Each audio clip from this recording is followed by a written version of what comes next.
जी अस्सलाम वालेकुम। कैफ 7 आज के लेक्चर का आगाज़ करते हैं। हमारा पहला लेक्चर है। आज का सब्जेक्ट हमारा है कंपनी लॉ। आज बेसिकली ओरिएंटेशन ही होगी इसकी, यानी आपको इस सब्जेक्ट के हवाले से कुछ इंट्रोडक्टरी मटेरियल शेयर करेंगे हम आप लोगों के साथ कि सब्जेक्ट की नेचर क्या है, एग्जामिनर का स्टाइल क्या है, टेस्टिंग का ग्रिड क्या है, कौन कौन से बड़े बड़े टॉपिक्स हम इसमें स्टडी करने जा रहे हैं। ठीक है जी। तो लेकिन क्लास के स्टार्ट में ही एक चीज़ मैं आपके साथ शेयर करना चाहता हूँ कि ये जो हमारा लेक्चर होगा ना क्लास में, ये आपका सिर्फ समझिए टोटल जो रिसोर्सेज आप कवर करने जा रहे हैं उसका 50% है। 50% आपको इसके अलावा भी कुछ रिसोर्सेज प्रोवाइड किए जाएंगे। ठीक है, यानी अगर क्लास का लेक्चर आप अटेंड करते हैं, इसके अलावा भी कुछ चीज़ें हैं, वो आपको चीज़ें कैसे प्रोवाइड की जाएंगी, वो व्हाट्सएप ग्रुप्स के ज़रिए से। ठीक है, तो नॉर्मली ऑनलाइन वाले जो स्टूडेंट्स होते हैं हमारे, उनका तो व्हाट्सएप ग्रुप बना होता है, उनमें हम रिसोर्सेज शेयर करते रहते हैं, लेकिन फिजिकल स्टूडेंट्स का व्हाट्सएप ग्रुप नॉर्मली नहीं बनता। तो हम क्या कर रहे हैं, फिजिकल स्टूडेंट्स का भी व्हाट्सएप ग्रुप बना रहे हैं ताकि आपके साथ जो कुछ मज़ीद एक्स्ट्रा रिसोर्सेज हमने शेयर करने हैं, और वो रिसोर्सेज बड़े काम के हैं। वो रिसोर्सेज क्या हैं, कैसे काम के हैं, वो आपको आहिस्ता आहिस्ता पता चल जाएगा। मैं बताऊंगा नहीं, आपको खुद फील हो जाएगा कि वो क्या चीज़ें हैं और किस तरीके से आपके कंसेप्ट्स को वो रिवाइज कर रही हैं, कंसेप्ट्स को टेस्ट कर रही हैं। ठीक है, और कैसे बेनिफिशियल है। तो उसके लिए आपको पेज सर्कुलेट करवाया गया है। ठीक है, ताकि उसमें सिर्फ हमारे जो इनरोल्ड स्टूडेंट्स हैं क्लास के, वो ही उस ग्रुप में मौजूद हों। आप अगर उस ग्रुप को ज्वाइन करना चाहते हैं तो अपना नंबर उसमें लिख दीजिए। वो बॉयज़ के लिए अलग व्हाट्सएप ग्रुप होगा, गर्ल्स के लिए अलग व्हाट्सएप ग्रुप होगा, और वो व्हाट्सएप ग्रुप एडमिन ओनली होगा। यानी उसमें आप कोई डिस्कशन नहीं कर सकेंगे, क्योंकि फिजिकल स्टूडेंट्स से अगर डिस्कशन करनी है तो उसके लिए क्लास मौजूद है, वो आप क्लास में डिस्कशन कीजिए, जो भी क्वेश्चन पूछते हैं। वो सिर्फ मेरी तरफ से शेयरिंग होगी कुछ चीज़ों की, और कुछ क्विज़ वगैरह होंगे, कुछ स्पेशल डिज़ाइन किए और कुछ और चीज़ें होंगी। तो उसके लिए पेज सर्कुलेट कर दिया मेरा ख्याल टीए ने, आप उसके ऊपर अपना नंबर लिख दीजिए। अच्छा, अब चलते हैं हम सब्जेक्ट के इंट्रोडक्शन की तरफ। ये सब्जेक्ट है कंपनी लॉ, कैफ 7। इससे पहले आपने प्रोबेबली लॉ का एक सब्जेक्ट पढ़ा होगा, कैफ फॉर बिजनेस लॉ। ये जो कंपनी लॉ का सब्जेक्ट है, ये नेचर इसकी बिजनेस लॉ की तरह ही है। फ़र्क ये है कि जो बिजनेस लॉ का सब्जेक्ट था उसमें हम ऐसे लॉज को कवर करते थे जो सोल प्रोप्राइटरशिप और पार्टनरशिप के लिए थे। आपको पता है प्रैक्टिकली बिजनेस 3 तरह के होते हैं, सोल प्रोप्राइटरशिप, पार्टनरशिप और कंपनी फॉर्म में। ठीक है, जो बिजनेस लॉ है ना कैफ 4, वो आपको सोल प्रोप्राइटरशिप और पार्टनरशिप के ऊपर कौन से लॉज एप्लीकेबल है उनके बारे में सिखाता है। लेकिन बहुत कम ऐसे स्टूडेंट होंगे जो कि चार्टर्ड अकाउंटेंट बनने के बाद खुद का कोई सोल प्रोप्राइटरशिप या पार्टनरशिप फॉर्म में बिजनेस करे। ज़्यादातर स्टूडेंट्स ऐसे होंगे जो या तो किसी कंपनी को ज्वाइन करेंगे या फिर खुद की कोई कंपनी बनाएंगे। तो आपके लिए ये भी बहुत ही ज़रूरी है, बल्कि बिजनेस लॉ से ज़्यादा ज़रूरी है कंपनी लॉ पढ़ना, ताकि आपको पता चले कि कंपनीज के ऊपर कौन से लॉज एप्लीकेबल है। और दूसरी बात, बिजनेस लॉ में और कंपनी लॉ में फ़र्क एक और, कि जो कैफ 4 है वो जितना आपने पढ़ा सिर्फ उतना ही है, लेकिन जो कैफ 7 है कंपनी लॉ, ये जितना आप पढ़ेंगे सिर्फ उतना ख़त्म नहीं हो जाता, बल्कि इसकी एडवांस लेवल की टेस्टिंग आपको सीफैप लेवल पे भी काम देगी। वो सीफैप 2 है, कॉर्पोरेट लॉ है शायद, उसमें आपका ये कंपनी लॉ का भी कंसेप्ट सारे दोबारा टेस्ट होंगे एडवांस लेवल पे। इसीलिए ख़ास तौर पे इस सब्जेक्ट को आपने पढ़ना है। कैफ 4 को पढ़ा, पास किया, भूल गए, कोई प्रॉब्लम ही नहीं है। लेकिन कैफ 7 को पढ़ना है, पास करना है और भूलना नहीं है। इसको वक्तन वक्तन बाद में भी रिवाइज करते रहना है, सीफैप लेवल पे ये काम आएगा। ठीक है जी। तो पहली चीज जो हमने इस सब्जेक्ट के हवाले से सीखी, कंपनी लॉ। इसमें हम कौन से लॉ पढ़ने जा रहे हैं जो कंपनी फॉर्म ऑफ बिजनेस पे एप्लीकेबल हैं। और पाकिस्तान में कंपनीज के ऊपर जो सबसे बड़ा लॉ एप्लीकेबल है वो है कंपनीज एक्ट 2017। ठीक है, उसका मतलब ये हुआ कि हमने इस सब्जेक्ट में कंपनीज एक्ट 2017 को स्टडी करना है। अच्छा, अब कुछ मजीद बातें, कुछ आपको पता है ओरिएंटेशन क्लास में सब्जेक्ट के हवाले से कोई टेक्निकल कंसेप्ट हम डिस्कस नहीं करते, ठीक है, लेकिन इसमें कुछ ऐसी बातें हैं जो आपको पूरे कोर्स में अपने जहन में रखनी पड़ेगी। वो बातें क्या हैं, ये पेज अभी थोड़ी देर में आपके साथ शेयर भी कर रहे हैं, मीनवाइल आप नोट कर लीजिए बोर्ड पे ऊपर। इंस्ट्रक्टर इंट्रोडक्शन, देखें सबसे पहली चीज़ आपके लिए ज़रूरी होती है कि ये जान सकें कि आपने कोई भी चीज़ किसी भी अगर प्रोफेशनल से सीखनी है, क्या वो प्रोफेशनल इस काबिल है भी कि नहीं कि आपको वो चीज़ सिखा सके। तो कंपनी लॉ वैसे तो बहुत से दूसरे फील्ड्स में भी पढ़ाया जाता है, ठीक है, एमकॉम MBA वगैरह में भी पढ़ाया जाता है, इसके अलावा LLB में भी पढ़ाया जाता है, लेकिन मेरी अपनी ये पर्सनल ओपिनियन ये है कि जो सब्जेक्ट जिस फील्ड में पढ़ाया जा रहा है ना, उसी फील्ड का टीचर अगर पढ़ाए तो बेहतर तरीके से पढ़ा सकता है, क्योंकि उनको अंदाज़ा होता है कि उनकी फील्ड में ये सब्जेक्ट किस तरीके से प्रैक्टिकली अप्लाई होगा। तो जो CAF 7 कंपनी लॉ है, ये आपका कोर्स मैं पढ़ाऊँगा, मोहम्मद आसिफ। मैंने CA क्वालिफाई किया था 2008 में, उसके बाद से टीचिंग प्रोफेशन तकरीबन 14 साल हो गए, हाँ 14-15 साल हो गए तकरीबन टीचिंग प्रोफेशन में ही हूँ। कुछ अर्सा मैंने क्वालिफिकेशन के बाद फर्म के साथ जॉब की थी। चलिए आगे चलते हैं। सब्जेक्ट के हवाले से इंट्रोडक्शन ये ज़्यादा अहम है आपके लिए कि सब्जेक्ट की नेचर को समझना। देखिए, पहले ही दिन किसी भी सब्जेक्ट की नेचर को समझ लेना इसलिए ज़रूरी होता है ताकि आपके जहनी तौर पे तैयार हो जाए कि सब्जेक्ट किस तरह का है, मुझे इसकी तैयारी किस तरीके से करनी है। ये ना हो एंड पे जाएं और फिर पता चले हो तैयारी इस तरीके से नहीं करनी थी, दूसरे तरीके से करनी थी। तो स्टार्ट में ही सब्जेक्ट की नेचर समझना ज़रूरी होता है। तो सब्जेक्ट की नेचर है लीगल। लीगल का मतलब क्या है, इसमें हम किसी ना किसी लॉ को पढ़ रहे होंगे, ठीक है। अच्छा, जब लॉ को पढ़ रहे होंगे तो स्टूडेंट का अक्सर क्वेश्चन ये होता है, सब जब हम आंसर करेंगे, लीगल लैंग्वेज ना थोड़ी सी मुश्किल होती है। मुश्किल होने की रीज़न ये होती है कि जो उन्होंने लॉ मेकर्स होते हैं, उन्होंने किसी भी लीगल प्रोविजन को इस तरीके से लिखना होता है कहीं कोई लूप होल रह ना जाए जिसका फ़ायदा क्रिमिनल लोग उठाएं। तो उन्होंने हर चोर रास्ता जो है ना वो बंद करना होता है लॉ मेकर्स ने, इसीलिए वो लैंग्वेज इस तरीके से और एग्जाम्पल मतलब कोई एक चीज़ बताएंगे ना उसके साथ मिलती जुलती 6-7 चीज़ें और लिख देंगे ताकि शक का फ़ायदा उठा के कोई भी मुजरिम इससे निकल ना सके। तो स्टूडेंट अक्सर कहते हैं सर ये जो लॉ की लैंग्वेज है ना ये डिफ़िकल्ट है, तो क्या हमें यही लैंग्वेज याद करनी और लिखनी है? इस सवाल का जवाब हमने ICAP से पूछा। ICAP ने कहा नहीं, हमने अपने स्टूडेंट्स को इस सब्जेक्ट का बेसिक पर्पस सुनिए। ICAP कहता है इस सब्जेक्ट का बेसिक पर्पस ये नहीं है कि लॉ पढ़ के लीगल केसेस लड़ने हैं हमारे स्टूडेंट्स ने, ये पर्पस नहीं है, ठीक है।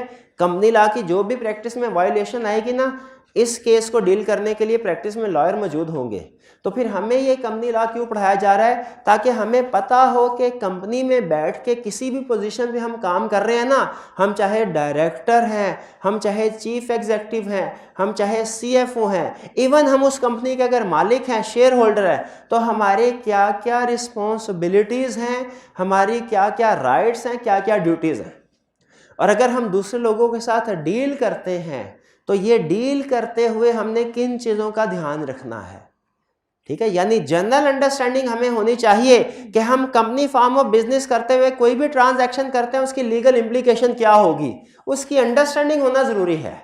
लेकिन कोर्ट में जाके हमने कॉर्पोरेट केसेस नहीं लड़ने, वो वकील ही लड़ेंगे, ठीक है। इसीलिए ICAP ने कहा कि जो कंसेप्ट्स हैं स्टूडेंट्स अगर उस कंसेप्ट को अपने अल्फाज में सही से बता सकते हैं, सही से, तो फिर उसकी इजाज़त है। Legal language as it is produce करना लाजमी नहीं होता।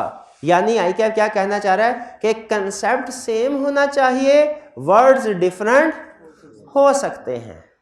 तो ये लीगल पेपर है। डिफिकल्ट प्री रेक्विजिट क्या इस सब्जेक्ट को पढ़ने से पहले किसी दूसरे सब्जेक्ट को पढ़ना ज़रूरी है? नहीं कोई जैसे अगर आपने FAR 1 पढ़ना है उससे पहले ज़रूरी है इंट्रोडक्शन टू अकाउंटिंग पढ़ा हो, FAR 2 पढ़ना है उससे पहले ज़रूरी है FAR 1, लेकिन कैफ 7 पढ़ने से पहले कोई भी सब्जेक्ट पढ़ा होना ज़रूरी नहीं। हाँ, अगर आपने इंट्रोडक्शन टू अकाउंटिंग का सब्जेक्ट पढ़ा हुआ है तो अच्छा है, आपको उससे फ़ायदा हो जाएगा। और मेरा है इंट्रोडक्शन टू अकाउंटिंग तो आप सबने पढ़ा होगा ना? अच्छा, नहीं पढ़ा हुआ एग्जाम, चले FAR 1 पढ़ा होगा, वो तो उससे भी ज़्यादा बेहतर है, वो तो उससे भी ज़्यादा बेहतर। यानी किसी भी दर्जे पे अकाउंटिंग पढ़ी हुई है ना तो बस काफ़ी है, काफ़ी। इसके अलावा मज़ीद किसी चीज़ की ज़रूरत नहीं है। वो भी अकाउंटिंग सिर्फ इस वजह से क्योंकि कुछ जगहों पे टर्म्स आएंगी फाइनेंशियल स्टेटमेंट्स, ठीक है, तो आपको पता होना चाहिए फाइनेंशियल स्टेटमेंट्स क्या होती हैं। फाइनेंशियल स्टेटमेंट्स पता ना आपको क्या होता है, बस इतनी क्यों अकाउंटिंग की ज़रूरत थी। आगे चलते हैं। डिफिकल्टी लेवल मॉडरेट, याद रखें रिसेंटली पिछली 2 अटेम्प्ट्स में ICAP ने इसको मॉडरेट लेवल से थोड़ा सा अपग्रेड किया है। मॉडरेट लेवल, डिफिकल्ट अभी भी नहीं है, मॉडरेट से। तो उसकी रीज़न क्या? उसकी रीज़न ये है कि ICAP ने अपना शिफ्ट रिप्रोडक्शन से केस स्टडी की तरफ कर दिया। ICAP अब केस स्टडी की ज़्यादा टेस्टिंग कर रहा है रिप्रोडक्शन वाले कंसेप्ट की निस्बत, इस वजह से ये पहले, लेकिन अभी भी याद रखिए डिफ़िकल्ट नहीं है। देखिए मैं एक प्रोफेशनल हूँ, जो चीज़ यस होगी कहूँगा यस है, जो चीज़ नो होगी कहूँगा नो है। आपको मोटिवेट करने के लिए झूठ नहीं बोलूँगा, ना ही कोशिश करूँगा। तो ये सब्जेक्ट डिफ़िकल्ट ईजी नहीं है, डिफ़िकल्ट भी नहीं है, मॉडरेट लेवल का है। हाँ, थोड़ी सी रिसेंट उसने 1-2 अटेम्प्ट्स में केस स्टडी की टेस्टिंग ज़्यादा कर दिया है, तो हमने अपनी प्रैक्टिस के अंदर केस स्टडी को ज़्यादा इंक्लूड करेंगे, उसकी प्रैक्टिस ज़्यादा करनी है। घर जाके रिटन फॉर्म में ये चीज़ ध्यान में रखिएगा, केस स्टडी की प्रैक्टिस नहीं करेंगे ना आप पास नहीं हो सकेंगे। कैफ 4 में आपने देख ही लिया होगा, कैफ 4 में जिस तरीके से केस स्टडी का स्टाइल होता था, मिलता जुलता ही स्टाइल यहाँ पे कैफ 7 में भी होगा। फ़र्क सिर्फ यह है कि यहाँ पे सारे cases company form of business के कंटेक्स्ट में सेट करेगा। पासिंग परसेंटेज जो प्रीवियस अटेम्प्ट लेटेस्ट, जो हमारी लास्ट अटेम्प्ट जिसका रिजल्ट आ चुका है, जिस अटेम्प्ट का रिजल्ट आया वो कौन सी है हमारी? ऑटम 22, स्प्रिंग 23 का तो अभी हुआ है ना, अभी उसका रिजल्ट नहीं है। तो ऑटम 22 में जो पासिंग परसेंटेज है वो है 34%, ठीक है, जो कि एक नॉर्मली पासिंग परसेंटेज इतनी ही, लगभग इतनी ही होती है, 34%। लेकिन अगर आप केस स्टडी की प्रैक्टिस करें, अगर के रिटन फॉर्म में केस स्टडी के या फेल होने वाले जो स्टूडेंट्स हैं ना, कंसेप्ट इनको भी आते होते हैं, कंसेप्ट इनको भी आते हैं। फर्क कहाँ पे पड़ता है? रिटन प्रैक्टिस पे। ये जो 64%, 66% स्टूडेंट्स फेल हुए ना प्रीवियस अटेम्प्ट में, इसका ये मतलब नहीं है कि इन्होंने लॉ को पढ़ा नहीं था। अगर देखेंगे ना इस 64% में तकरीबन 20-25% स्टूडेंट्स आपको ऐसे मिलेंगे जो 40+ पे फेल हुए। और 40+ पे फेल होने की रीज़न सिर्फ यही होती है, पढ़ा सारा है, उसकी प्रैक्टिस नहीं की, खास तौर पे केस स्टडी की प्रैक्टिस नहीं की। तो आप देखें कंपनी लॉ कहीं पे भी पढ़ने चले जाएं, कंसेप्ट्स तो आपको सारे ही पढ़ा देंगे, ठीक है। असल चीज़ है कि आपसे प्रैक्टिस करवानी है। तो ज़हनी तौर पे आप पहले दिन से ही तैयार हो जाएं कि थ्योरी का सब्जेक्ट है, ऐसा ना हो चार्टर्ड अकाउंटेंट बनना है तो काउंटिंग का पेपर पास होना ज़रूरी है कि नहीं है। चार्टर्ड अकाउंटेंट बनना है तो लॉ का पेपर पास होना ज़रूरी है कि नहीं, उतना ही ज़रूरी है। इवन इंग्लिश का पेपर भी पास नहीं ना करेंगे अगर PR से, तो भी आप चार्टर्ड अकाउंटेंट नहीं बन सकते। इसलिए हर सब्जेक्ट को पास करना ज़रूरी है। प्रैक्टिकली कौन सा सब्जेक्ट ज़्यादा अहम है, कौन सा कम अहम है, वो एक अलग बात है। एग्जाम पॉइंट ऑफ व्यू से आपके लिए हर सब्जेक्ट पास करना इक्वली इम्पोर्टेंट है। तो आपने हर रोज़ काउंटिंग को टाइम देना है, बिल्कुल दीजिए, लेकिन हर रोज़ आपने लॉ को भी टाइम देना है। और सिर्फ याद करके ये ना समझिएगा कि आपने पास करने के काबिल हो गए हैं। याद कर लिया, अगर आपने 100% एक चीज़ को याद कर लिया ना, स्टिल पास होने की गारंटी नहीं है। इसलिए कि पेपर में 50% से ज़्यादा weightage case study based questions की होती है, ठीक है। पेपर स्ट्रक्चर क्या होगा ये ज़रा गौर से सुन लीजिए। पेपर होगा हमारा 100 मार्क्स का, हर पेपर 100 मार्क्स का ही होता है। क्या इस पेपर में कोई चॉइस होगी? चॉइस होता ना, 10 में से कोई से 8 क्वेश्चन कीजिए, कोई चॉइस नहीं हो। पूरे CA में कोई चॉइस नहीं होती, आपको पता ही है। चॉइस क्यों नहीं होती? क्योंकि आई कैप सिलेक्टिव स्टडीज को डिस्करेज करता है, ठीक है, इसलिए हमारे पेपर में भी कोई चॉइस नहीं होगी। इसमें 3 तरह के क्वेश्चंस आएंगे, ठीक है, 3 तरह के क्वेश्चंस आएंगे। एक आएंगे एमसीक्यूज, एक होंगे रटे वाले क्वेश्चन, रिप्रोडक्शन के क्वेश्चन, और तीसरा होगा केस स्टडी बेस्ड क्वेश्चन। 3 तरह के एमसीक्यूज होंगे 15 नंबर के, ठीक है, 15 नंबर के एमसीक्यूज होंगे, लेकिन 15 नहीं होंगे, उससे कम होंगे। बात समझ आई? हाँ जी, नंबर ऑफ एमसीक्यूज कम होंगे, मार्क्स ऑफ एमसीक्यूज 15 होंगे। कोई एमसीक्यू अगर इजी हुआ आई कैप 1 नंबर अलॉट करेगा, अगर थोड़ा मॉडरेट हुआ आई कैप 1.5 मार्क्स, और अगर डिफिकल्ट हुआ 2 नंबर के साथ, ठीक है। तो हो सकता है एग्जाम में आपको 11 या 12 एमसीक्यूज मिले, उनके टोटल मार्क्स कितने होंगे? 15% वेटेड होगी एमसीक्यूज की, फिर 40% के करीब वेटेज होगी रिप्रोडक्शन के क्वेश्चंस की, जिनमें आपने जो चीज याद की होगी ना वो रिप्रोड्यूस करनी होगी, और 45% होंगी केस स्टडीज। वैसे मुझे बताइए, जो आपका ग्रिड होगा कैफ 7 पेपर का, वो क्या होगा? कितनी तरह के क्वेश्चन आएंगे पेपर में? 3 तरह। कौन कौन से? MCQs, reproduction, case study. MCQs कितने मार्क्स के होंगे? 15, और रिप्रोडक्शन के क्वेश्चन 40, और केस स्टडीज 45। शाबाश। अच्छा, अब आप सोच रहे होंगे पेपर पास करना तो बहुत आसान है, रट्टा लगा लेंगे, 40 नंबर इधर आ गए। एमसीक्यूज हैं, इनमें से 10-11 नंबर तो कहीं नहीं गए, तो 50 को नंबर तो पूरे हो ही जाते हैं। बाकी भी तैयारी करेंगे, कोई 2-4 सवाल आ ही जाएंगे, केस स्टडी कर ही लेंगे। याद रखिए, कैफ 7 के पेपर में और हर पीसीए के हर पेपर में एक नंबर वो आपको किसी वजह से देगा। 1 नंबर का कंसेप्ट भी टेस्ट करता है ना आई कैप, उसमें कोई ना कोई ट्विस्ट जरूर होता है। आई कैप आपको 1 नंबर भी आराम से नहीं लेने देगा, कंफर्म बात कर रहा हूं। 1 नंबर में भी कोई ना कोई ट्विस्ट जरूर होगा।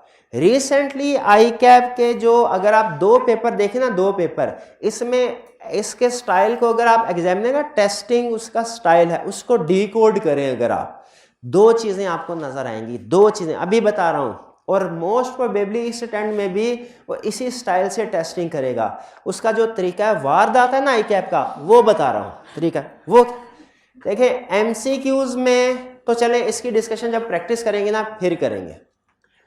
40% थ्योरी में आई कैप का तरीका वारदात क्या है?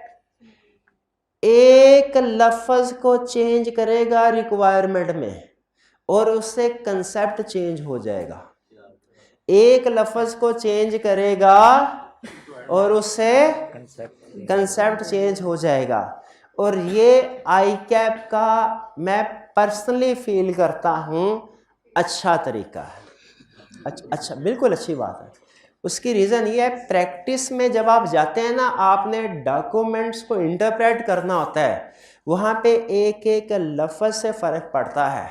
आप एक मैं केस स्टडी पढ़ा था कि कॉन्ट्रैक्ट हुआ, कॉन्ट्रैक्ट होने से पहले ना 2 पार्टीज होती हैं ना, एक दूसरे के साथ ड्राफ्ट शेयर करती हैं। तो एक सेल एग्रीमेंट था, उसमें ड्राफ्ट में लिखा हुआ था कि आपको ये यूनिट बेचा जाएगा 245 रुपये पर यूनिट के हिसाब से, ठीक है। ड्राफ्ट में दोनों पार्टी ने कहा ठीक है जी, प्रिंट निकालें ऑफिशियल डॉक्यूमेंट्स पे जो लीगल पेपर होते हैं, साइन करते हैं। प्रिंट निकाला, साइन किया, साइन करने के बाद पता चला एक छोटा सा टाइपिंग एरर हो गया है। 245.00 लिखना था यूनिट्स का, 24.50 लिख दिया गया। दोनों पार्टीज के साइन हो गए। उसके बाद पहली पार्टी जो सेलर थी ना, उसने पहले रिक्वेस्ट की सर ये गलती हो गई चेंज कर ले। उन्होंने देखा वो तो खुश, दूसरी पार्टी उन्होंने कहा जो 245 वाली चीज थी वो हमें 24.5 के रेट में। उन्होंने कहा कॉन्ट्रैक्ट है, ड्राफ्ट चाहे जो मर्जी हो, साइन। ये केस कोर्ट में गया, गैस कीजिए कोर्ट ने क्या फैसला किया होगा? उनका कॉन्ट्रैक्ट वैलिड, कॉन्ट्रैक्ट वैलिड है। उन्होंने कहा जी हमें इससे गर्ज नहीं, इससे पहले आपस की आपकी क्या निगोशिएशन होती रही है, हमें इस चीज़ से गर्ज है, तय क्या पाया, और चूंकि इस पे आपने साइन लिखे हुए हैं तो इसीलिए ये वो कंपनी बैंकरप्ट हो गई एक क्लर्क की गलती की वजह से। तो मुझे बताइए कि क्या हमें भी ये एक एक पॉइंट को, हम जिस पोजीशन पे बैठे होंगे ना, हमारी पोजीशन बहुत सेंसिटिव, आपको क्लर्क बनाने के लिए तैयार नहीं किया जा रहा है। आपने सीए करने के बाद एजी ऑफिस का क्लर्क नहीं लगना, किसी कंपनी का सीएफओ सीईओ बनना है। तो उसके लिए ज़रूरी है कि एक एक लफ्ज़ क्या, एक एक पॉइंट कोमा से भी अगर मीनिंग चेंज हो रहे होते हैं ना तो आपको पता हो। और अनफॉर्चुनेटली हमारी जो अब ये जनरेशन है ना, इसको नहीं पता। ठीक है, ये अब क्या मैं हर बात बताऊं बड़ी कि दो चीज़ें, केयरलेस है, एफिशिएंट है, ये दोनों चीज़ें हमारी जो न्यू जनरेशन है ना, बड़े से बड़ा टास्क जो पहले हम बहुत टाइम दिनों में किया करते थे, मतलब अब मैं खुद भी हैरान होता हूँ कभी अपने टीएस वगैरह से काम हो या स्टूडेंट, वो उसका क्विक सोल्यूशन दे देते हैं, बहुत एफिशिएंट है, लेकिन साथ ही साथ केयरलेस भी है। इवन ऑफिशियल कम्युनिकेशन में अल्फाज के स्पेलिंग ठीक नहीं होते, अल्फाज के स्पेलिंग भी ठीक नहीं, मतलब ऐसे लगता है वो क्लाइंट के दूसरे क्लाइंट के सीएफओ को ईमेल कर रहे हैं, वो ऐसे लगता है जैसे दोस्त को एसएमएस कर रहे हो, वो इस तरह की वर्डिंग, इस तरह की एब्रीविएशन जो होती है ना।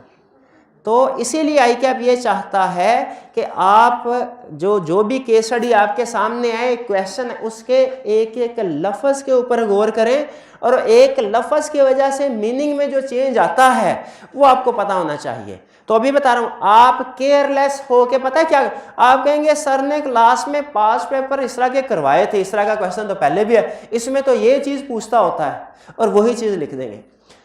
हालांकि क्वेश्चन के अंदर उसने एक लफ्ज़ से कंसेप्ट सारा चेंज कर दिया होगा।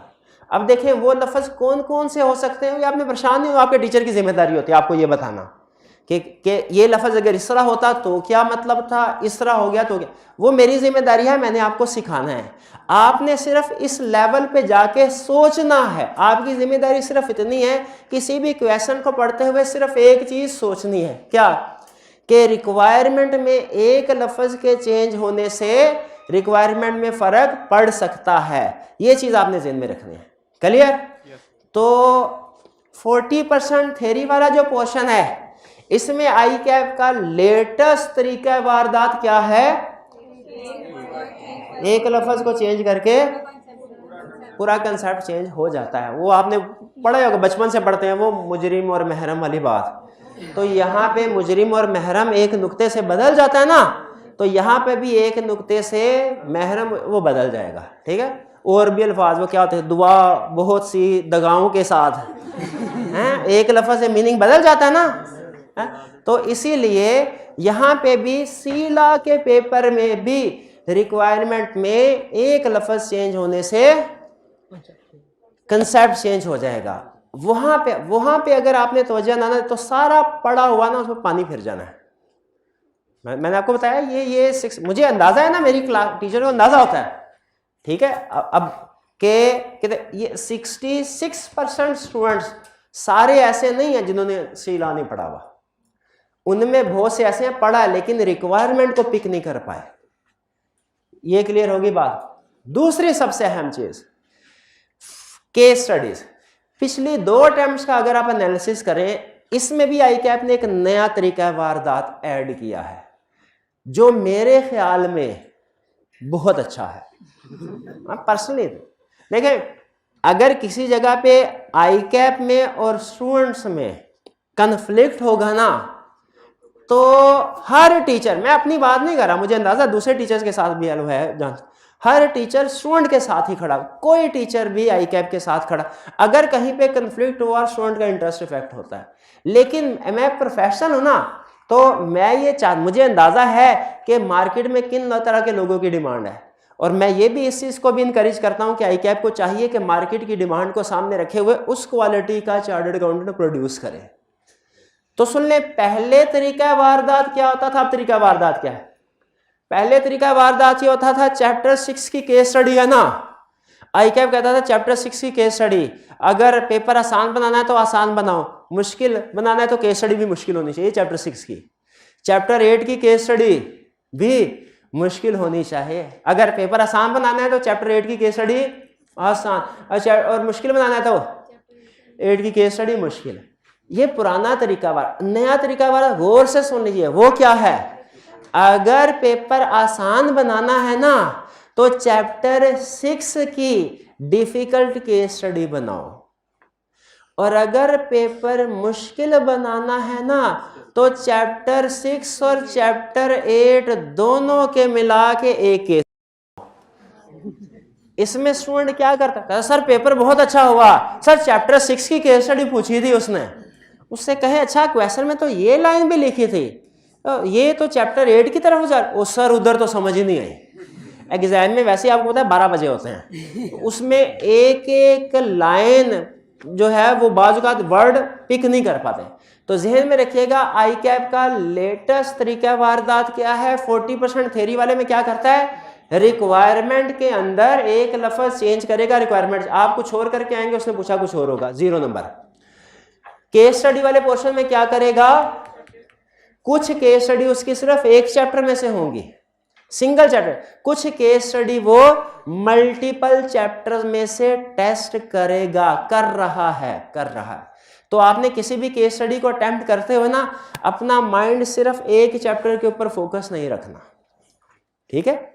हर केस स्टडी में ऐसा नहीं होगा मल्टीपल चैप्टर, लेकिन कुछ केस स्टडी में मल्टीपल चैप्टर टेस्ट होंगे। क्लियर हो गई ये बात? ये बेटी मेरी जजमेंट है, आई कैप हो सकता है इसको चेंज कर दे। यानी मैंने कहा 50% थ्योरी 45% केस स्टडी, हो सकता है आई कैप 30% थ्योरी करके 55% केस स्टडी कर दे, या आई कैप 20% थ्योरी करके 65% केस स्टडी कर दे, ठीक है। तो ये आई कैप चेंज कर सकता है, दूसरी बात नहीं सोचनी। हाँ, वो केस स्टडी को बढ़ाएगा ही, इससे कम नहीं करेगा, ये पक्का है। भाई सब्जेक्ट का इंट्रोडक्शन हो गया, इसकी नेचर कैसी है, कितनी तरह के क्वेश्चंस आएंगे, और आई कैप उन क्वेश्चन में आपको कैसे डॉज करने की कोशिश करेगा। अभी मैंने सिर्फ ये बताया आई कैप डॉज कैसे करेगा, आपने उससे बचना कैसे है, रिस्पॉन्ड कैसे करना है, ये जैसे जैसे सिलेबस चलेगा आगे वो इंशाल्लाह मैं गाइड करता रहूंगा। इसके बाद आगे चलते हैं जी, सबसे अहम चीज आज यही थी। फिर कुछ इंस्ट्रक्शंस हैं आप लोगों के लिए, कुछ इंस्ट्रक्शन है फिजिकल वाले स्टूडेंट्स के लिए, और कुछ इंस्ट्रक्शंस हैं हमारे ऑनलाइन वाले स्टूडेंट्स के लिए, ठीक है। ऑनलाइन वाले फिजिकल स्टूडेंट्स देखें, बताना उस्ताद का फर्ज होता है, अमल करना ना करना आपकी मर्जी है, ठीक है। तो एक दफा मैं बता जरूर दूं, फिजिकल रेगुलर और पंक्चुअल, ठीक है। रेगुलर का मतलब क्या होता है, रोज आना है। पंक्चुअल का मतलब क्या होता है, टाइम पे आना है, ठीक है। एक दिन छुट्टी करेंगे ना समझ के कि ये लॉ है, थ्योरेटिकल सब्जेक्ट का क्या हो जाएगा। सीए का कोई भी पेपर आज जिस स्टेज पे है ना, मैंने ना बात से बात याद आई, मैंने आई.कॉम भी किया, बी.कॉम भी किया। उसमें होता क्या था, आई.कॉम में हफ्ता छुट्टी करें ना, बी.कॉम हफ्ता छुट्टी करें, हफ्ता छुट्टी करने के बाद वही टॉपिक चल रहा होता था जो छोड़ के गए थे, बस क्वेश्चन 7-8 आगे पहुंच चुके होते थे, टॉपिक वही चल रहा था। इसमें 3-4 दिन के बाद चैप्टर ने चेंज हो जाना होता है। हमारा जो समय इसमें 4-5 दिन से ज्यादा शाज़ और नादिरी कोई चैप्टर्स होते हैं जो हमारे 5 दिन से ऊपर जाते हैं, नॉर्मली 4-5 दिन में। तो एक दिन अगर आप छुट्टी करेंगे ना, सिर्फ एक दिन, तो उसका इफेक्ट अगले 4-5 दिन आता रहेगा। तो आपने छुट्टी नहीं करनी, और दूसरा कोशिश करना है कि टाइम पे आए, क्योंकि हमारी कोशिश ये होगी, आगे चल के लेक्चर प्लानिंग में आपके साथ शेयर करूंगा कि लेक्चर के स्टार्ट में हमने लेक्चर का थीम डेवलप करना है। यानी ऐसा नहीं होगा कि आप आए हैं तो मैं फौरन से लेक्चर बताना शुरू कर दिया, नहीं। एजुकेशनल साइकोलॉजिस्ट ये कहते हैं कि आपने जब कभी कोई नई चीज़ सिखानी हो ना, उस चीज़ को सिखाने से पहले 2-4 मिनट लगा के ना, तो वो थीम सेट कर दीजिए कि स्टूडेंट क्या सीखने जा रहा है, ताकि स्टूडेंट मेंटली तौर पे अपने आप को एडजस्ट कर ले कि मैं ये चीज़ सीखने जा रहा हूँ, आज का मेरा लेक्चर इस चीज़ के ऊपर बेस कर रहा होगा, इससे बाहर नहीं होगा। तो हर लेक्चर के स्टार्ट में हमने थीम डिस्कस करना होता है कि इस लेक्चर में आप क्या पढ़ने जा रहे हैं, ठीक है। तो वो अगर आप अटेंड करेंगे तो आपके लिए बहुत बेनिफिशियल होगा। अगर आप लेट हो गए, 7-8 मिनट भी लेट हो गए, तो वो जो थीम सेट करना होता है हमने, वो फेज गुजर गया। फिर आपको थोड़ा सा ज़्यादा एफर्ट करनी पड़ेगी, ज़्यादा फोकस होके अटेंटिव होके लेक्चर सुनना पड़ेगा। रेगुलर क्लास में अटेंटिव होके बैठना है। अटेंटिव होके बैठने का मतलब है कि मोबाइल फ़ोन इस्तेमाल नहीं करना, मोबाइल फ़ोन इस्तेमाल नहीं करना। हो सके तो, अच्छा ये मैं नहीं कह रहा, बल्कि बड़े बड़े जो एक्सपर्ट लोग हैं उनसे सुना है कि हो सके तो मोबाइल को अपनी ज़िंदगियों से निकाल दें। ठीक है, जब तक स्टूडेंट है तब तक तो आप निकाल ही सकते हैं, कोई प्रॉब्लम नहीं है, कोई प्रॉब्लम, या चलें इस्तेमाल कम से कम कर दें। दुनिया की मोस्ट डिस्ट्रैक्टिंग डिवाइस मोबाइल है। ठीक है, अगर आपको मेरी बात पे यकीन नहीं, गूगल पे जाके सर्च कर लीजिएगा मोस्ट डिस्ट्रैक्टिंग डिवाइस, और इसका मतलब क्या है कि आप कोई भी काम फोकस से नहीं कर सकेंगे। बल्कि रिसेंटली एक रिसर्च हुई, उन्होंने कहा आप मोबाइल ऑफ करके बैग में भी रख देना, फिर भी आपकी अटेंशन को डाइवर्ट करेगा आपका मोबाइल। थोड़ी थोड़ी देर बाद ज़हन में आता रहेगा कि कोई अहम मैसेज कॉल ना मिस हो रही हो। मोस्ट डिस्ट्रैक्टिंग डिवाइस, इसीलिए क्लास में आपने इसको इस्तेमाल हरगिज नहीं करना, हरगिज नहीं करना। अटेंटिव, जो भी टॉपिक के क्वेश्चन हैं पूछिए, जितने ज़्यादा क्वेश्चन पूछेंगे उतना ही ज़्यादा आप भी सीखेंगे और दूसरे स्टूडेंट्स भी सीखेंगे। वीकली टेस्ट लाजमी अटेम्प्ट करने हैं। जब तक आप देखें, अगर टॉपिक को याद कर भी लिया, क्या आपको कभी पता चल सकेगा कि रिक्वायरमेंट में कौन सा लफ्ज़ चेंज होने से कैसे रिक्वायरमेंट चेंज होती है? क्या लफ्ज़ हो तो ये वाला कंसेप्ट लिखना है, कौन सा लफ्ज़ हो तो वो कंसेप्ट लिखना है। याद करने से तो नहीं पता चलेगा। कैसे पता चलेगा? टेस्ट से। अगर उसने मल्टीपल टॉपिक्स को टेस्ट करना है तो कैसे केस स्टडी बनाता है? याद करने से तो नहीं पता चलेगा। कैसे पता चलेगा? टेस्ट से। शाबाश। तो सिर्फ याद कर लेना काफ़ी नहीं है, आपने वीकली टेस्ट भी अटेम्प्ट करना है। हॉस्टल को और हॉस्टल मेट्स को केयरफुली सेलेक्ट करें। बाज़ औक़ात हम डिसीजन करते होते हैं ना, सिर्फ फाइनेंशियल साइड को सामने रखते हैं, फाइनेंशियल फैक्टर्स को। ठीक है, जैसे ये हॉस्टल का रेंट कम है, इस हॉस्टल का रेंट नहीं, ये हॉस्टल वाला जो ज़्यादा ये तो लूट रहा है, ये कम वाले की तरफ जाते हैं। हो सकता है वो आपके कॉलेज से ज़्यादा दूर हो। आपकी सिर्फ इन्वेस्टमेंट कैश, कोई भी डिसीजन करते हैं ना, इन्वेस्टमेंट सिर्फ आपकी पैसों में नहीं होती, आपका टाइम भी होता है जो आप इन्वेस्ट कर रहे होते हैं, आपका कैरियर होता है जो आप इन्वेस्ट कर रहे होते हैं, एफर्ट्स होते हैं। तो अगर थोड़ा सा दूर है, थोड़ा 1000-1200 ज़्यादा दे दें, करीब हॉस्टल ले लें, ताकि वही 10-15 मिनट जो आने जाने में ज़ाया हो रहे हैं आप पढ़ाई भी इस्तेमाल कीजिए। ठीक है, कुर्बानी दे रही हैं तो थोड़ी सी कुर्बानी ज़्यादा दे दीजिए। इसी तरह जो हॉस्टल मेट्स होते हैं ना आपके, उनको ध्यान से सेलेक्ट कर लीजिए। अगर 3 लोग एक रूम में रह रहे हैं, एक अगर पढ़ने वाला नहीं है ना, तो वो बाकी 2 को भी पढ़ने नहीं देगा। इसलिए कोशिश कीजिए।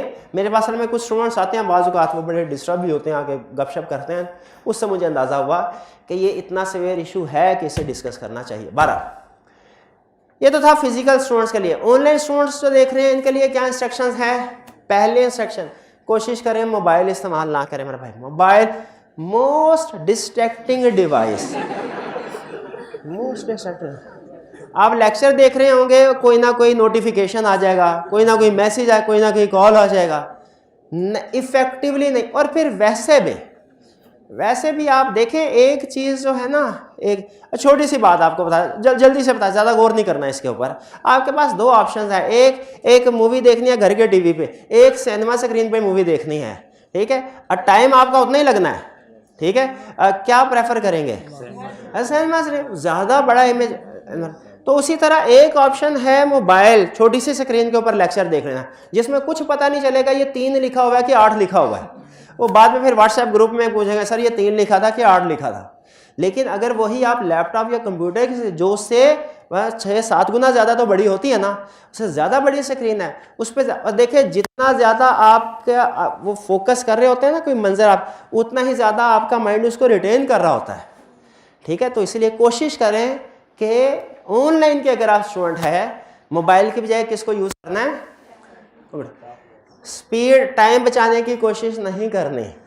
टाइम बचा के कौन सा रिक्शा चलाना है आपने, पढ़ना ही है ना। तो इसी को आप रेगुलर स्पीड के ऊपर, स्पीड और अंडरस्टैंडेबिलिटी का इन्वर्स रिलेशन है। जैसे जैसे स्पीड बढ़ाएंगे अंडरस्टैंडेबिलिटी कम होती जाती है। वो जो टाइम इधर बचाता है ना बच्चा, इधर आधा घंटा, 1 घंटे का लेक्चर आधे घंटे में ले लेगा डबल स्पीड करके, जो आधा घंटा इधर बचाएगा वो पौना घंटा व्हाट्सएप ग्रुप में सवाल पूछने में लगाएगा, सवाल पूछने में, जो इधर से, क्योंकि अंडरस्टैंडेबिलिटी कंसेप्ट इतना आया ही नहीं जहन में, और फिर पास्ट पेपर के क्वेश्चंस अटेम्प्ट करते हुए प्रॉब्लम होगी, फिर बार बार पढ़ना पड़ेगा। ठीक है, तो बेहतर यही है कि आप रेगुलर स्पीड में, वक्त नहीं बचता, जिम्मेदारी के साथ बात कर रहा हूँ। लेक्चर डबल स्पीड पे, जब आप मूवी डबल स्पीड पे नहीं देखते तो लेक्चर जो कि एक टेक्निकल, हालांकि मूवी में कोई टेक्निकल कंसेप्ट भी नहीं होता, वो तो स्टोरी होती है, पता चल रहा होता है कि क्या हो रहा है। ऐसे टेक्निकल लेक्चर में टेक्निकल कंसेप्ट्स होते हैं जो सिर्फ सुनने देखने नहीं होते, समझने भी होते हैं। हमारे माइंड को भी कंसेप्ट्स को रिटेन करने के लिए प्रोसेसिंग करनी होती है, टाइम चाहिए। अगर वो टाइम उसको उतना नहीं मिलेगा, कंसेप्ट आपके दिमाग में नहीं बैठ सकेगा। बाज़ औक़ात हम लेक्चर के दौरान कुछ चीज़ें बार बार बोल रहे होते हैं, 2 दफ़ा, बाज़ औक़ात 3 दफ़ा, तो ऑनलाइन में स्टूडेंट्स बड़ा एतराज़ करते हैं, कहते हैं सर हम बोर हो जाते हैं, आप एक चीज़ को एक ही दफ़ा बोल दिया करें ना, हम बोर हो जाए, 2-2 दफ़ा 3-3 दफ़ा बात कर रहे हैं, लेक्चर बड़ा स्लो हो जाता है। लेकिन वो चीज़ इतनी अहम होती है कि आप लोगों के जहनों में बिठानी है, और वो जहनों में उसी वक्त बैठती है जब बार बार उसकी तकरार होती है। इसीलिए कुछ कंसेप्ट ऐसे होंगे कि आपको बोर होना पड़ेगा। Don't miss use flexibility, study daily. Flexibility का मतलब क्या? सहूलत आई कि जब मर्जी पढ़ लें, सहूलत यही है ना ऑनलाइन में, जब मर्जी पढ़ लें। कहता ठीक सुबह पढ़ लेंगे, इफ्तारी के बाद पढ़ेंगे, अभी नहीं, इफ्तारी के बाद, इफ्तारी के बाद नहीं, नमाज तरावीह पढ़ लें, फिर उसके बाद तरावीह के बाद थके हुए हैं सुबह, हाँ सहरी के टाइम पे, सहरी के टाइम पे नमाज पढ़ी, नींद बड़ी अच्छी आती है, नींद बड़ी, बाद 10 मिनट बस सो लूँ, 10 मिनट के बाद पता चलता है 10 कब बज गए, कुछ नहीं हुआ। तो इस तरीके से लेक्चर पेंडिंग होते। याद रखें, अगर आप पहले, मुझे ये बताइए, एक आया बंदा आपके पास, क्या टाइम किया हुआ है, 11, बंदा आपके पास आया है, मजदूर है, वो तनहादार बंदा है, उसकी सैलरी है महीने की 30,000, आपसे कहने लगा सर मुझे उधार दे दीजिए 10,000। आपने कहा उधार क्यों चाहिए? उसने कहा सर उधार दे दीजिए 10,000, अगले महीने वापस कर दूंगा। क्या करें, मजबूर, ये 30,000 में गुजारा नहीं होता, इसीलिए मैं उधार मांग रहा हूँ। आपके ज़हन में फौरी क्या बात आएगी? नहीं देंगे ना, शाबाश, क्यों नहीं देंगे? जो पहले महीने 30,000 में गुजारा नहीं कर सका वो दूसरे महीने कैसे करे? तो अगर आप आज के दिन 1 घंटे का लेक्चर किसी वजह से नहीं ले सके तो अगले दिन में, टाइम तो वही है 24 घंटे हैं, कि कल का दिन 48 घंटे का हो जाएगा, वो भी 24 घंटे, तो उसमें 2 घंटे कैसे पढ़ सके? नहीं, जिसका 1 लेक्चर पेंडिंग गया ना, उसके 10 लेक्चर कन्फर्म में पेंडिंग जाएंगे, कन्फर्म है। इसलिए रोज का काम रोज देखें। प्रॉब्लम्स, हम इंसान है ना, प्रॉब्लम्स हर एक को हैं, प्रॉब्लम्स की नेचर डिफरेंट है। मैं स्टूडेंट लाइफ में था, प्रॉब्लम्स की नेचर कुछ और थी, टीचिंग लाइफ में प्रॉब्लम की नेचर, आपके साथ भी, इन भाई की जिंदगी में भी प्रॉब्लम है, इनकी जिंदगी प्रॉब्लम, क्या करें, और ये रहनी है प्रॉब्लम, इनके साथ ही मैनेज करना सीखना है हमने। इसलिए कोई भी प्रॉब्लम आए तो आपने उसको एक्सक्यूज नहीं बनाना ना पढ़ने का है, बल्कि आपने क्या कहना है कि नहीं, इन हालात में भी पढ़। वो हाँ, मैं नॉर्मली ये टॉक शोज वगैरह देखता नहीं होता, एक टॉक शो में एक बंदे ने बड़ी अच्छी बात कही, कोई एक शेर था, मुझे एग्जैक्टली याद नहीं, कि जिस दौर में जीना मुश्किल हो उस दौर में जीना लाजिम है। तो जिस दिन पढ़ना मुश्किल हो ना, उस दिन आपने कहना आज पढ़ के दिखाऊंगा। अगर मैंने आज पढ़ लिया ना तो इसका मतलब है मैं किसी भी दिन पढ़ सकता हूं। ठीक है, तो लेक्चर को पेंडिंग किसी सूरत नहीं करना। और ऑनलाइन वाले स्टूडेंट्स भी जब पढ़ रहे हैं, लेक्चर ले रहे हो, तो सेल फोन्स को ऑफ करना है। बाकी ये यूट्यूब के लेक्चर और ऑफिशियल लेक्चर में क्या फ़र्क होता है, ये अक्सर स्टूडेंट पूछ रहे होते हैं। मैंने कुछ पॉइंट्स लिख दिए हैं, समझ आए तो ठीक है, ना समझ आए तो कोई प्रॉब्लम नहीं है। हाँ, ये कुछ फेलियर की रीजंस ये सुन लीजिए। क्या रीजन? पहली रीजन क्या बताई? Lack of written practice like accounting paper. यानी जिस तरह अकाउंटिंग, इसका मतलब ये नहीं है कि जैसे अकाउंटिंग में रिटन प्रैक्टिस नहीं करते वैसे लॉ में भी नहीं करते, नहीं नहीं। इसका मतलब क्या कि जिस तरह अकाउंटिंग में प्रैक्टिस करते हैं ना, उस लॉ में प्रैक्टिस नहीं करते आप। अकाउंटिंग आपसे 2 घंटे करवा लें आप बोर नहीं होंगे। लॉ का एक क्वेश्चन 15 मिनट का रिटर्न करना पड़ जाए ना, आप कहेंगे सर सॉल्यूशन देख लेता हूं, कंसेप्ट तो वही है। तो रिटर्न प्रैक्टिस करना, जब तक आप प्रैक्टिस नहीं करेंगे आपको पता नहीं चलेगा कि आपने उस क्वेश्चन को प्रेजेंट कैसे करना है। ठीक है। नॉट प्रिपेयरिंग न्यू टॉपिक्स, जो नए टॉपिक्स आते हैं ना, जैसे हमारे सिलेबस में कुछ नए टॉपिक्स ऐड, हमारा लास्ट चैप्टर जो है ना इसका वो नया एडेड। अब होता क्या है, लास्ट चैप्टर कब पढ़ाना है, लास्ट में पढ़ाना है क्या, तो लास्ट में पढ़ाना है तो शुरू के टॉपिक्स बच्चे के किसी भी सब्जेक्ट के ज्यादा अच्छे तैयार होते हैं, एंड वाले कम, क्यों भला, टाइम कम मिलता है। तो आपने क्या करना है, जब सिलेबस आखिरी महीने में पहुंचेंगे ना तो आपने वो कंसेप्ट्स को और ज्यादा अच्छे तरीके से तैयार करना। क्लियर। नॉट अंडरस्टैंडिंग रिक्वायरमेंट मैंने बता दिया, ये आपका तरीका वारदात कि एक एक लफ्ज से वो कंसेप्ट को चेंज। सिलेक्टिव स्टडी करने, एब्सेंटीज्म, क्लास में छुट्टी नहीं करनी, मोबाइल फोन हाँ ये फेलियर की रीजन बता रहा है, आपको इंस्ट्रक्शन नहीं दे रहा। ये ना हो सर आपने लिखा हुआ था use mobile during class, concept को सिर्फ इंडिपेंडेंट नहीं रिलेट करके पढ़ना है। ठीक है, मेन कंसेप्ट क्या चल रहा है।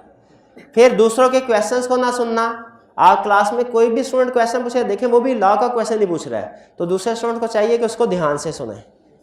फिर वीकली टेस्ट को अटेम्प्ट ना करना, वही बात, जब तक आप रिटन प्रैक्टिस नहीं करेंगे आपको पता नहीं चलेगा कि आई कैप टेस्टिंग किस तरीके से कर रहा है और जो आप प्रेजेंटेशन दे रहे हैं क्या वो मार्क्स गेन करेगी कि नहीं आपके लिए।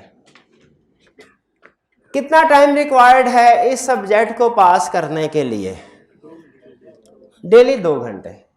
ठीक है, ये पहले मैं 1.5 घंटे रिकमेंड किया करता था, लेकिन अब रिसेंटली आई कैप ने अपना थोड़ा सा केस स्टडी बेस्ड फोकस ज्यादा कर दिया है, हमें भी केस स्टडी की प्रैक्टिस करनी पड़ेगी। तो लेक्चर के बाद घर आपने खुद से 2 घंटे तकरीबन पढ़ना है। होम असाइनमेंट्स डेली करनी है और रिटर्न और ये होम असाइनमेंट्स आपकी डेली चेक भी होंगी, ये डेली चेक भी हुआ करेंगी। वीकली रिटर्न टेस्ट अटेम्प्ट करना है और संडेज को रिवाइज करना है। हर संडे आप रूटीन बना लें, कम से कम लॉ का कोई नया कंसेप्ट आपने नहीं पढ़ना, बल्कि जितने भी प्रीवियस कंसेप्ट्स होंगे वो रिवाइज करने हैं। किसी भी थ्योरी के सब्जेक्ट में पीरियोडिक रिवीजन बहुत अहम होती है, तो हर संडे आपका रिवीजन डे होना चाहिए। क्लियर जी। ये कुछ ओरिएंटेशन के हवाले से चीज़ें थी, मज़ीद जैसे ही सब्जेक्ट चलेगा फर्दर चीज़ें भी हम डिस्कस करते रहेंगे। कल से इंशाल्लाह लेक्चर स्टार्ट करेंगे हम अपना। आपको कोई फ़िलहाल बुक वगैरह लेने की ज़रूरत नहीं है, बुक इंशाल्लाह नेक्स्ट वीक में आ जाएगी। मीनवाइल आपको जो रिसोर्सेज चाहिए होंगे वो मैं प्रोवाइड करूँगा। कोई क्वेश्चन पूछना चाहते हो तो पूछ लें, नहीं चलिए आज का लेक्चर यहाँ ख़त्म करते हैं। अल्लाह हाफ़िज़।